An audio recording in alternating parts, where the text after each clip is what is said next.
Hello and welcome to the YYC Soccer Podcast. My name is Jason Komet and my co-host is Scott Strasser. Hi, Scott. Jason, how are you today? Well, I'm doing pretty good. The weather's nice and it's looking more like outdoor soccer is imminent. And based on the amount of news we have this week, I think that it furthers that theory. Well, we've got the CPL kicking off this weekend, the sixth season. It's amazing that it's still around, but no, I'm super excited to talk about both Cavalry's upcoming match as well as some other soccer related topics in Calgary. If you are a new listener to the YYC Soccer Podcast, Scott, what is the podcast all about? We talk about soccer in Calgary. We discuss it at the amateur, collegiate, and professional levels. We interview players and coaches, and we often talk about the teams and the players from the city's soccer community, from the grassroots and amateur leagues up to the university and professional level. And considering this is the opening weekend for the Canadian Premier League, we're going to spend a fair amount of time talking about Cavalry. We're going to have an interview with Tommy Wheeldon Jr., and we'll be talking about more Cavalry news, and we'll also be talking about some new signings in League One Alberta. We'll delve into a few other areas, including Foothills UWS and Canadian Futsal Championships, and a couple other news items from USports, which have a Calgary aim. Yeah, there's some coaching-related news in the university soccer world. We also, I know you went to Cavalry's last preseason game last weekend and had a very brief interview with Bradley Camden after their last game against Foothills U23. It was nice to have a chance to chat with him in person after having him on the podcast a few weeks back.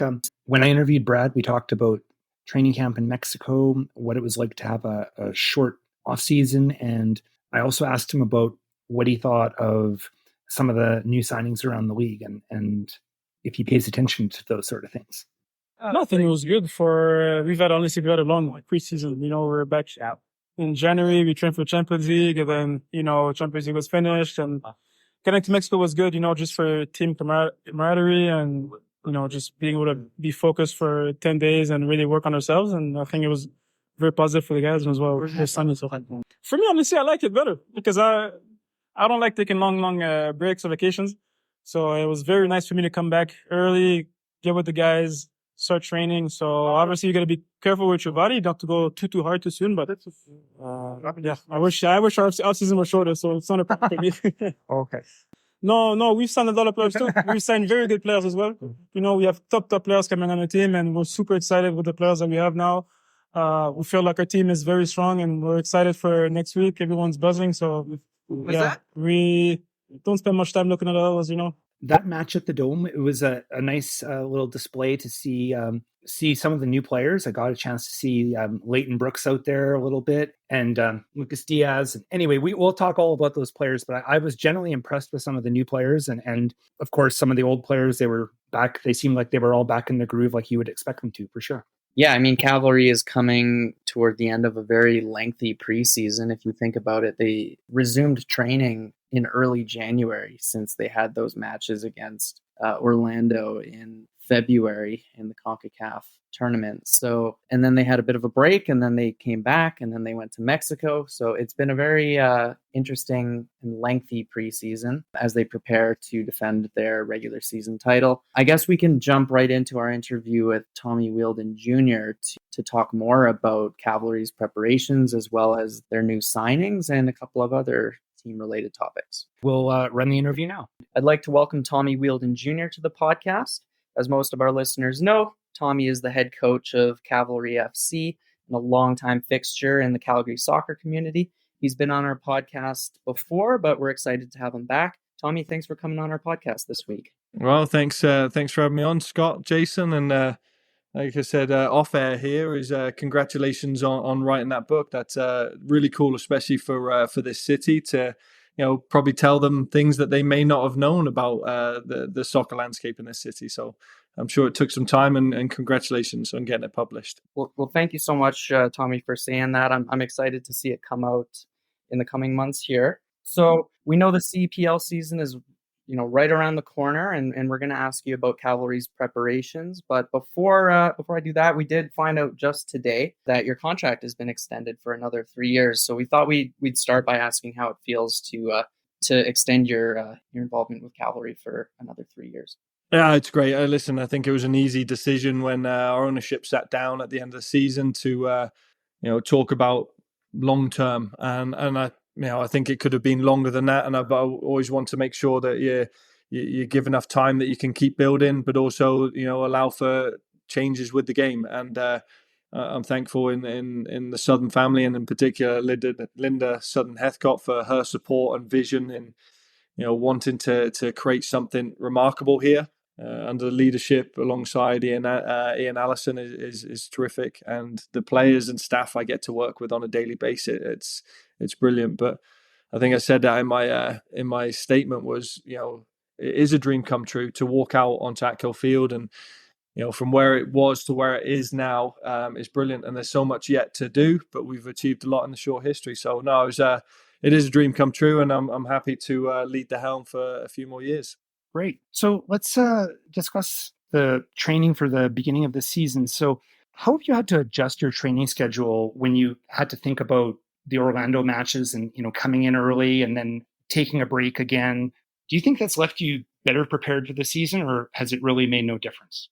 Yeah, I guess the season will tell its toll, but it was a new experience, and I think that's what you do. Even though we're only 5 years old, you're looking for these new challenges, and for us to be able to report back probably a month earlier, as soon as New Year's Day had hit, we're back in the next week and preparing for CONCACAF Champions Cup and our opponent Orlando, and you have an idea of what they could be like, and you have to be at your best. But I think the preparations going in, I think we did as much as we could on the training pitch. I think the competition going in it's very tough to get your reps against them when you're playing against university teams that aren't necessarily in season, because that's your closest possible opponents.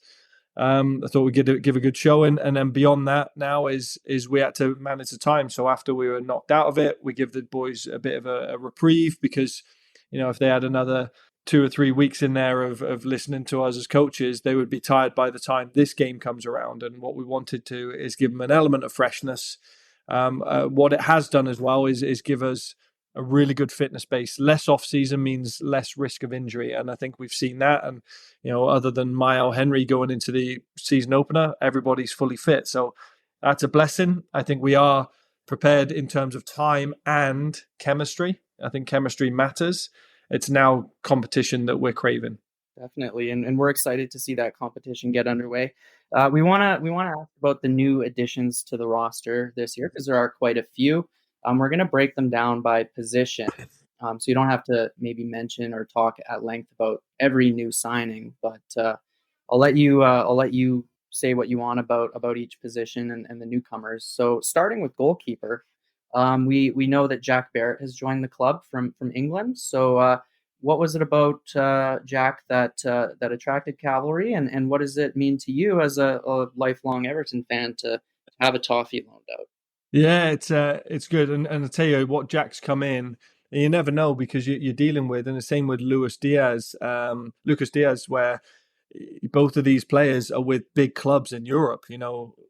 Jack has been with Everton since he was 9, and we put an alert out on Transfer Room, which is a software group that we're part of, and our head of recruitment Oliver Minitel manages, and Topher Fakunli, about we wanted a goalkeeper, wanted this profile, that profile, and we got it straight back as one of several from Everton. They've got a young keeper that's been with them for so long and wanted to be in around first team, and started to understand about our league. Jack is very like Marco, calm, and I think you need that. You can have the goalies that are all hands and words, and Scott, you played, you the crazy keepers.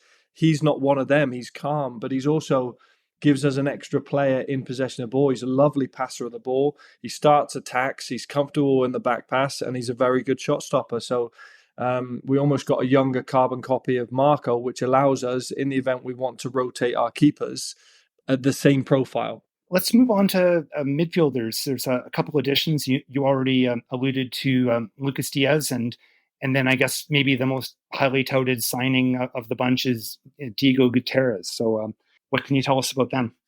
Yeah, and with Lucas, same thing. We'd Oliver had been in Portugal on a transfer room meeting and had met with them, and obviously speaks the language, being Brazilian.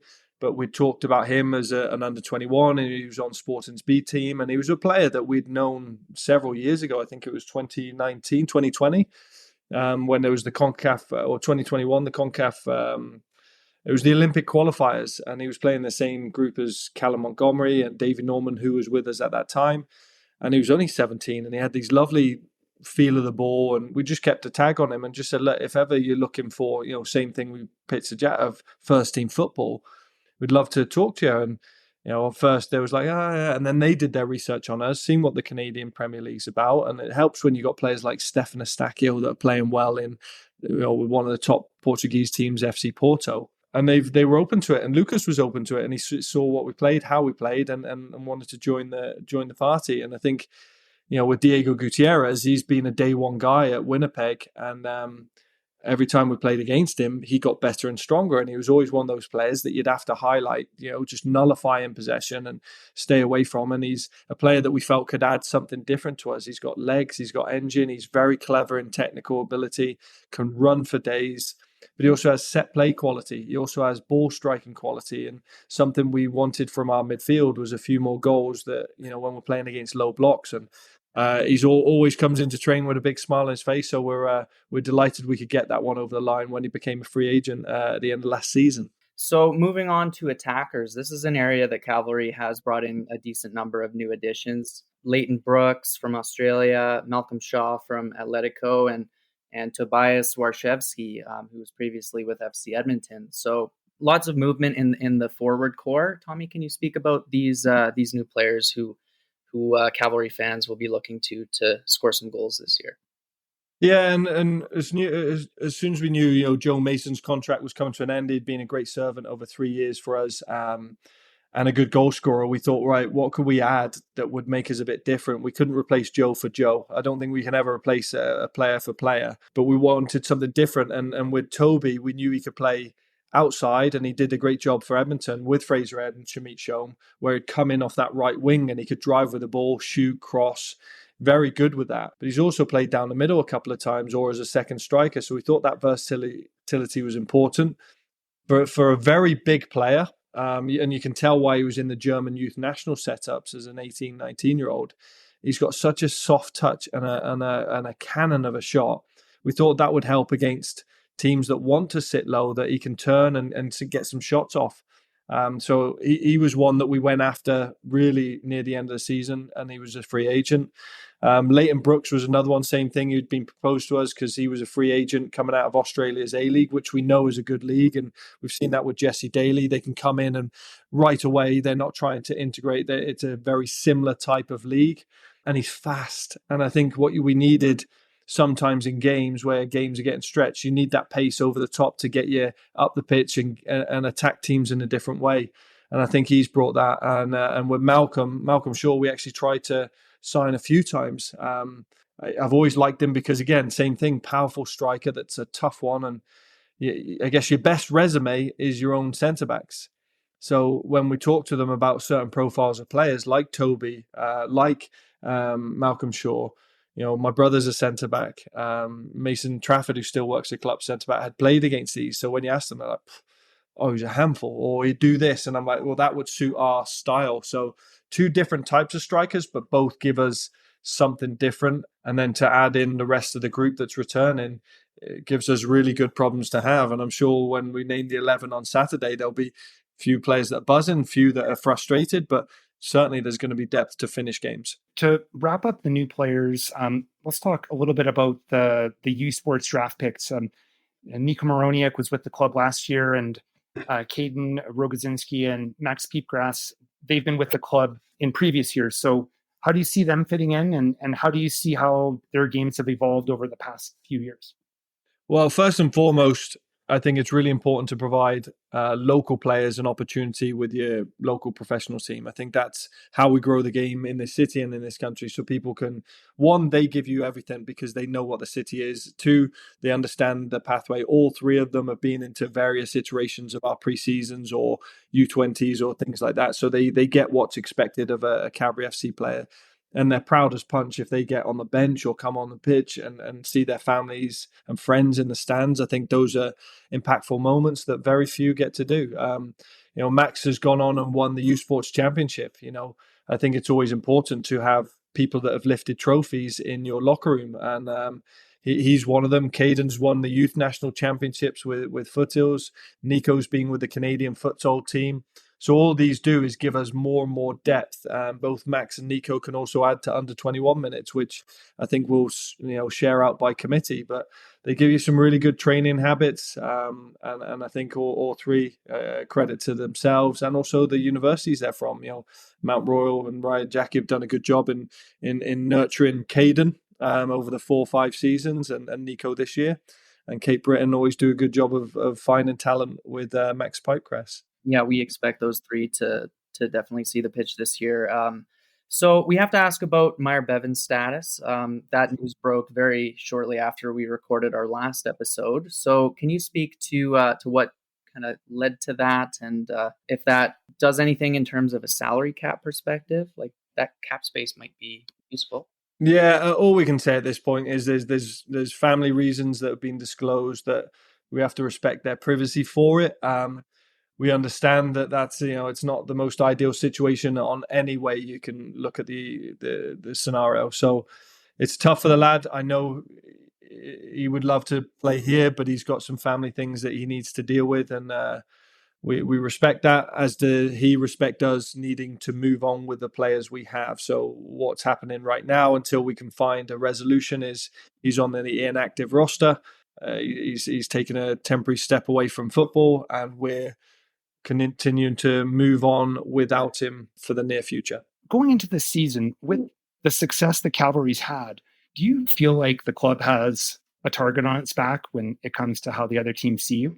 Yeah, and absolutely. And actually, we should take it as a privilege, because we've earned that right. We've earned the respect. We've earned everybody's best game, best efforts. But what that does is it has to make us better, because if teams are rising their level, we have to find another level. And that's just the nature of competition. It's no different in, whether you're in Germany. Bayern Munich have been the strongest team, but now look at Leverkusen are coming through because they've had to raise their level.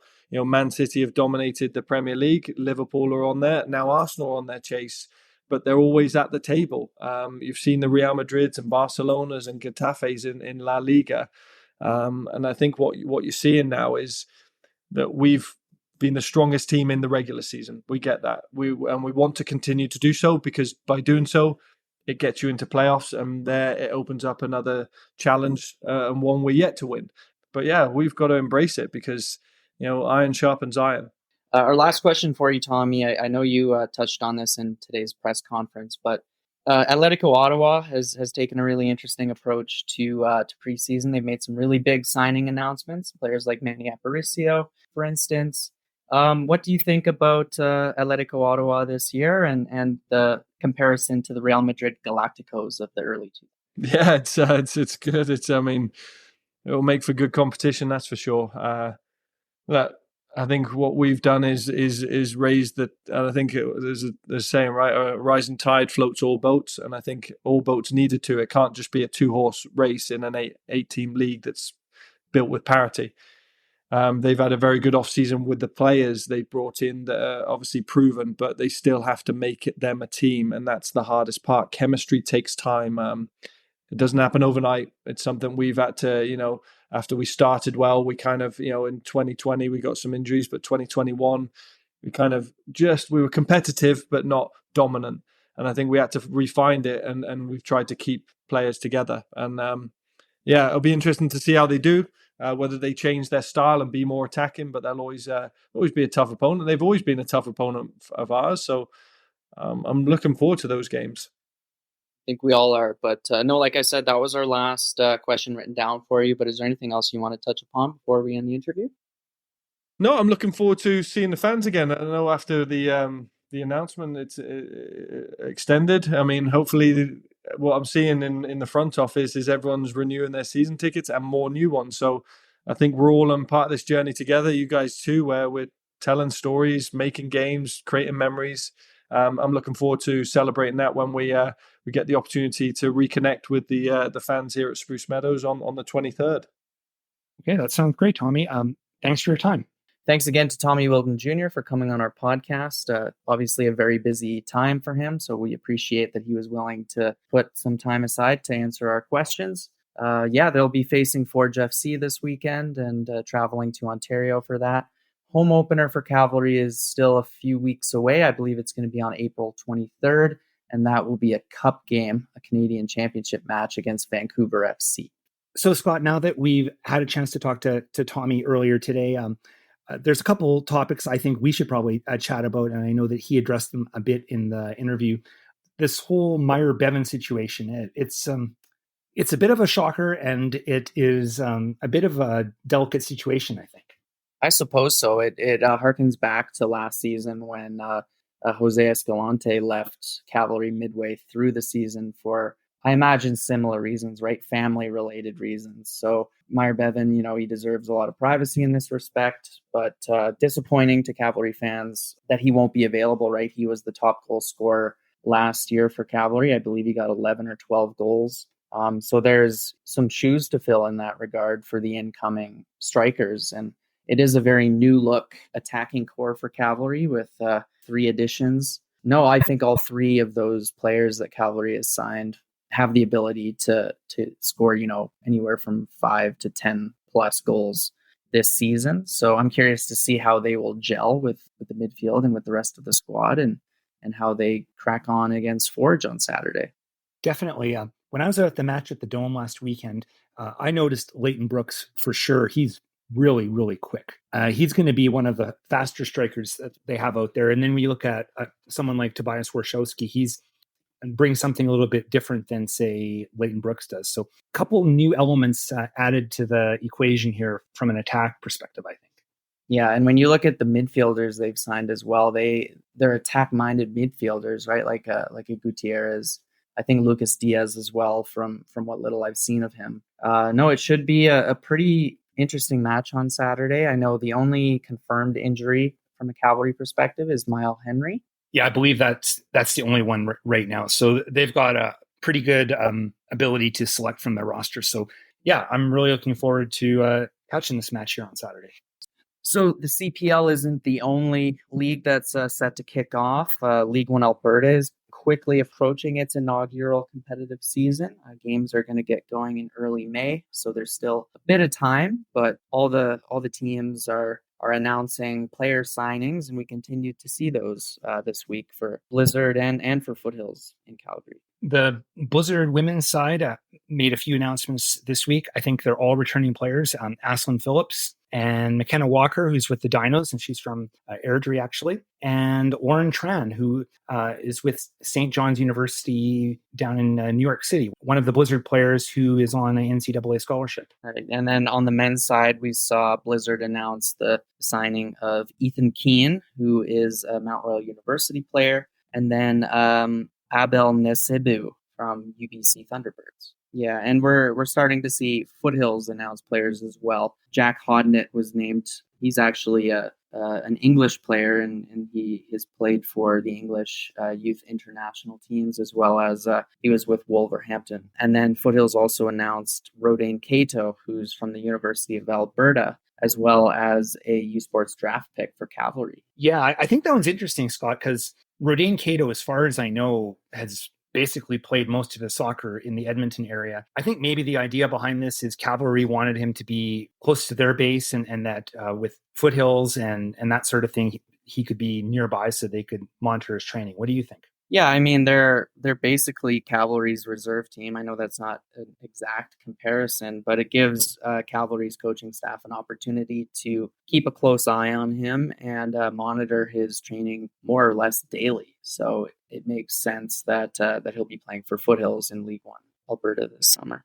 One more note about League One. We found out this week that a little bit more about the Calgary Southwest United teams. They were announced, both a men's team and a women's team joining League One Alberta this year. They have actually teamed up with the Callies team, Calgary Caledonian Football Club, a long storied club that I think goes back to 1904. They've won national championships. Southwest United and Callies are basically having a merger, so to speak, of this, where the name of the teams in League One Alberta will be Callies United. Yeah, I think this was actually a YYC Soccer podcast scoop, Jason. I think you were the first to tweet that info out, unless I'm mistaken. But kudos to you for reaching out to that program, which I know you've been doing throughout the last several weeks. So yeah, good bit of information, and excited to see who ends up playing for Callies United this year. Do you know if they will also play in the AMSL this summer?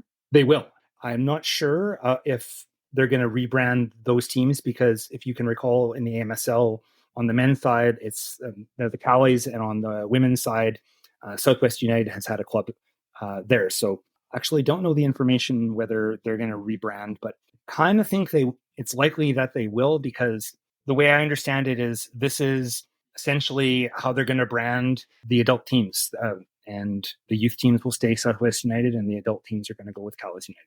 Interesting to see how they fare. Obviously, they didn't take part in the exhibition season last year, so they may have a slight disadvantage compared to Blizzard and Foothills. But no, Callies obviously play soccer in Calgary.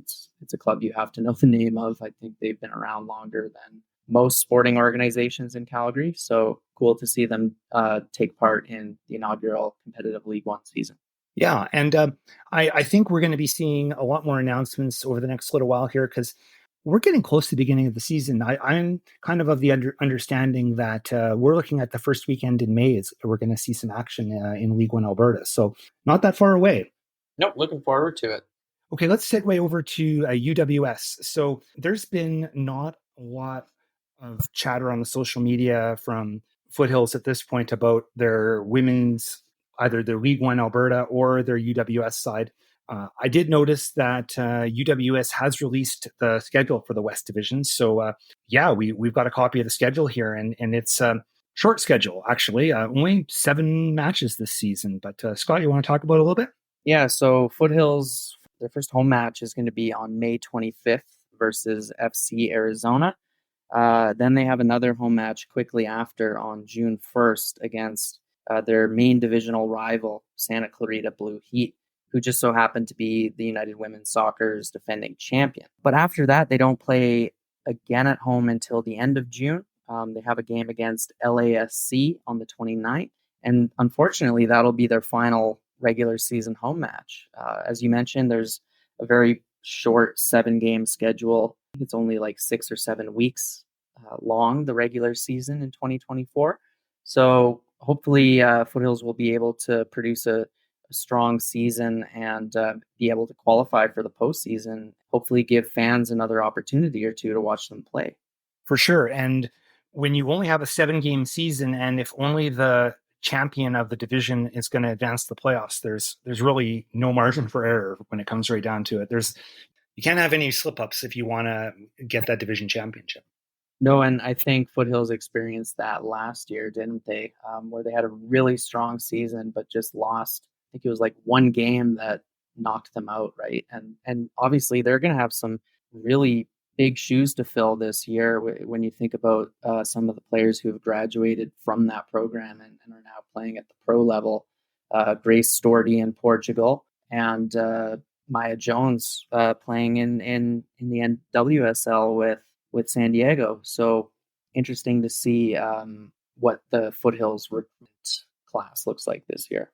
Yeah, I'm hoping that we're going to see some announcements soon, but I'm looking forward to that season as well. I think UWS soccer is pretty high level soccer, and it should be fun to check out some of those games again this year. Yeah, they had a really good setup last year, playing their home games at the Broadview pitch off of Memorial Drive. They even had a beer garden on top of the dressing room, kind of overlooking the pitch. Really good game day environment, mini games for the kids, that kind of thing. So awesome opportunity for Calgary soccer families to go out and watch the city's most talented women's players take on opposition from the U.S.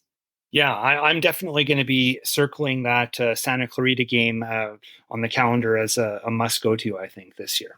Oh, definitely. Yeah, I remember I went to that game last year, and Foothills actually, I don't want to say they dominated, but they did win that game and seemed quite comfortable. But no, Santa Clarita is alongside Foothills consistently a powerhouse or one of the strongest teams in the Western Division. And obviously last year they topped the entire league. Probably will be a very tough match, but that's a rivalry that has legs, right? I think that probably since 2017 or 2018, they've been the main kind of arch nemesis for Foothills. Now, shifting focus again, we're going to talk a little bit about USports, even though it's still the off season for that league. Specifically, we're going to talk about coaches because two kind of stories related to USports coaches emerged for us this week. First of all, we saw that Vikram Virk has been signed as the new head coach for the University of Lethbridge Pronghorns men's team. Yeah, so this is someone you've got some connection with. I believe the three of you, Vikram, and Bradley Camden Feewo, you all played together with Chinooks. Is that right? Yeah. Vikram was one of my Chinook United teammates in 2011 and 2012. He took to coaching immediately after U18. He was kind of mentored by Thomas Niendorf, and he ended up taking over the TD role at Chinook at a really young age. He was probably like 21 or 22 when he got that position. And then after doing that for a while, followed Thomas Niendorf west to Victoria, where he continued to kind of learn under him, first with Pacific Soccer Institute and then with the Victoria Highlanders.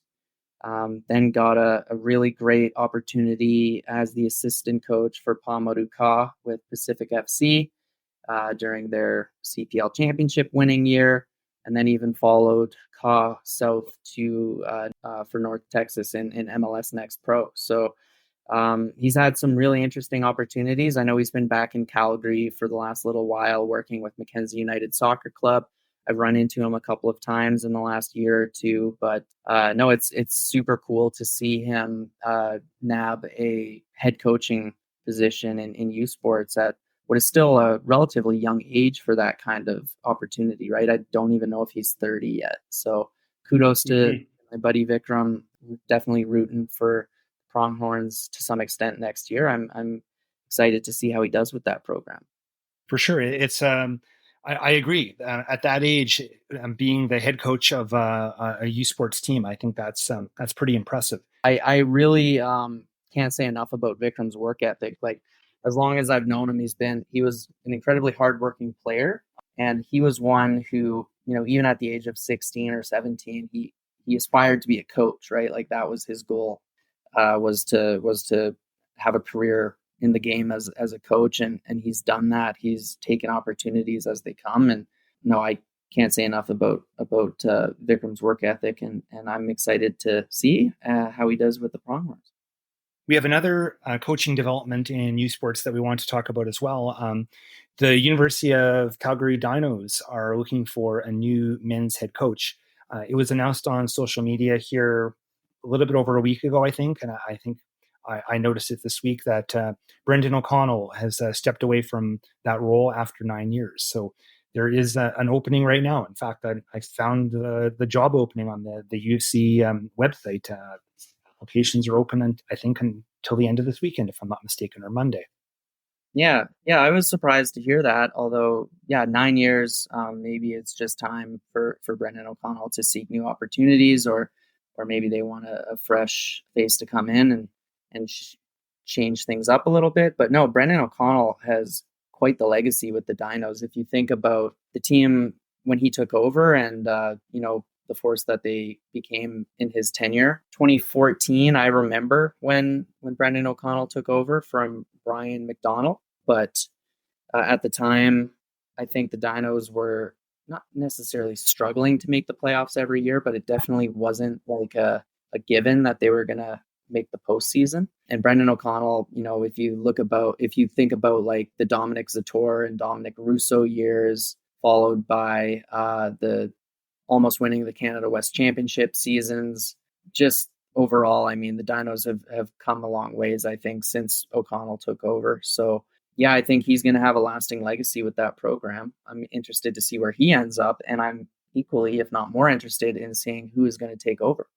My understanding is that he's really the driving force behind the New Frontier Soccer Club, which has been around in the city for a few years, and I think it's been growing quite a lot in the last few years. So as far as I know, he is kind of the main force behind that, and that's still the case. So I have a feeling that he's still going to be around in the Calgary soccer scene. It's just going to be in a different capacity. So Scott, do you have anybody in mind in the local Calgary soccer scene that you think could be a possible candidate for that Dinos men's head coaching job? Anybody out there sort of seem like a good fit? A name that came to mind was actually Graham Fisher. He's done really well with the One Up program. I follow their Instagram, and so I see kind of regularly what that program is up to. But I don't know, like he seems to be like a program director more so than a head coach. I don't know if he is coaching teams for any club or for One Up, but he came to mind. I don't know. I'd be curious to see how he would do in that kind of role, but no idea if he's interested or not. It was just someone I thought of when I saw that the Dinos are hiring. Yeah, that seems like a reasonable suggestion. I guess the one thing about this role is that it's not a full-time gig. Like on the women's side, Diogo Raposo is with Blizzard, and he does the Dinos women as a part-time additional thing. And you look at Mount Royal and the men's and Ryan Jackie, he's still very much part of what Rangers is doing, and I think is really one of the lead forces there. And he's still doing that while he's coaching the Cougars in the fall. So it's not completely unreasonable to expect that it could be someone who already has an existing gig and is able to fit this into their schedule. Yeah, that's a good point. I remember when I was at the Dinos, Brian McDonald was the head coach, and I think he was a teacher. So yeah, it's definitely a part-time job as opposed to like a lot of university football programs, which I think those are full-time. So I think the next topic we'll talk about is the futsal championships. So the Canadian futsal championships started today. We're recording on Thursday. And the first set of matches have been completed for the day. And I think both Alberta teams played today, didn't they, Scott? They did. I checked quickly and saw that the Alberta women's team lost 4-0 to Quebec. And then the Edmonton Scottish men's team, so the Alberta representative, dominated Yukon 7-0, which I believe also happened last year. I think Alberta's team beat Yukon by a similar scoreline. I was looking ahead to the schedule, and on Friday evening, the Alberta representative on the men's Edmonton Scottish, they'll be playing at 6:15. And for the women's matches tomorrow, the Alberta representative Edmonton Scottish will be playing the Yukon Selects. They'll be playing at 10 a.m. So that's kind of a bit of an early start. But they're fully underway at this point, and we'll be seeing final matches on Sunday afternoon. Yeah, those games will be taking place just west of Calgary city limits at the Seven Chiefs Sports Center on Tsuut'ina Nation. If you have the opportunity, I'd recommend checking it out. Futsal is obviously a very entertaining version of soccer, and these are some of the best futsal players in Canada. So get out to the Seven Chiefs Sportsplex if you can. Anything else you want to add in today, Scott? Or I think we've covered a lot of ground today. Yeah, no, I think we're good to wrap it up there. Obviously, we've covered a lot of ground and talked about a lot of topics this week, as I imagine we'll be doing regularly with all the soccer that's about to get underway here in Calgary. Yeah, it really feels like we're back in a routine now, even more than ever. We're going to start to see those weekly Cavalry matches, and it feels good, and I'm looking forward to dissecting this weekend's game on next week's podcast. For sure. Thank you for listening to the YYC Soccer Podcast. You can subscribe to this podcast using all the usual podcasting platforms. Head over to our website at yycsoccer.com for more information about how to subscribe or to leave a question or comment. You can also follow us on social media on Twitter or Instagram at YYC Soccer 403. Thanks for listening.